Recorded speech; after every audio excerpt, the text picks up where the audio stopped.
Well, a child's playroom is meant to be fun and creative, but that doesn't mean it can't also be organized, right? Moore's organizing expert Vicki Norris is here with tips on creating the perfect play space. Thanks for joining us, Vicki. Absolutely, Molly. Well, you know, playrooms are every mom's nemesis, right? Who has not stepped on Lego in the middle of the night?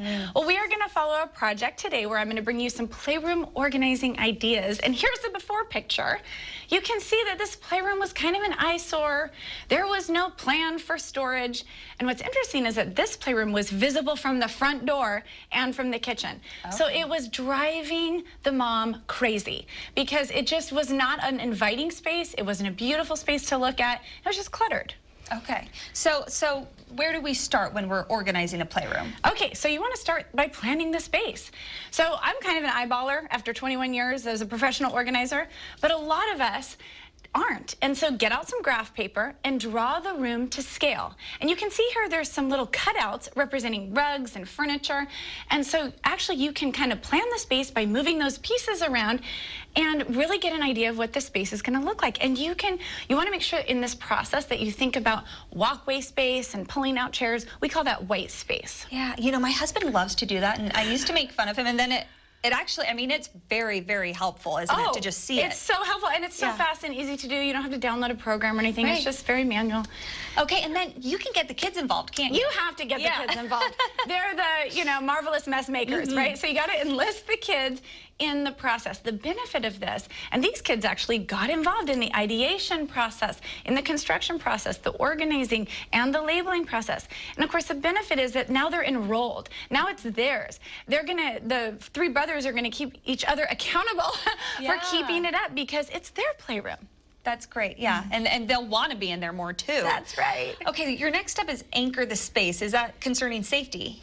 No, actually, it's concerning this giant rug that you see. Because a rug can define a space, Molly. And before there was a couple small little rugs, but what's interesting is you have to consider a whole environment when you're organizing. This was a daylight basement. It's chilly. It's hardwood floors. The kids didn't want to be in there. So with a giant cozy rug, it defined the space.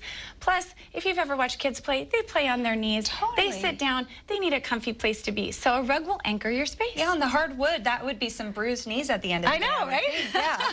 Okay, the next is create stations. Right. Okay, so this is where the organizing process really gets exciting. And here you can see 3 different stations, Molly. On the left, you'll see this taller station with the teal bins. And this is where all of the unsightly but small handheld toys went. The reason why they went behind opaque bins that you can't see into is because this is the line of sight. You see the teal bins when you look in the room. Okay, so that's what you want to think about, what you are seeing when you look inside of a room. Then you can see this L-shaped station. That's for the Legos. And so again, you're creating a little station for each type of activity. And finally, on the right, you can see this Nerf station for Nerf guns. And that, as every mother knows, is fairly unsightly, so that can go a little bit out of sight. So part of making a room inviting and beautiful is considering that line of sight. Okay, and then finally, relieving gathering spaces. Right. What I mean by this, Molly, is that by creating a playroom that the kids actually use, believe it or not, they had this room for 6 years. They never used it because it was cold, it wasn't comfortable, it didn't have storage solutions, right? So by creating this wonderful kid space, what it did is it offloaded the kid media. It offloaded the kid toys and everything from the family room and the living room. So now the family can have adult spaces and kids spaces and really be able to host a little bit better. Yeah, and I mean, it's very organized, but you don't lose the magic. It's still beautiful and fun and playful. It's beautiful, yeah, and there's a lot more before and after photos, and we've kind of followed this project in our Facebook stories. Okay. So if you run out to Restoring Order Facebook, it's our top post. Vicki, thank you so much. Yes, absolutely.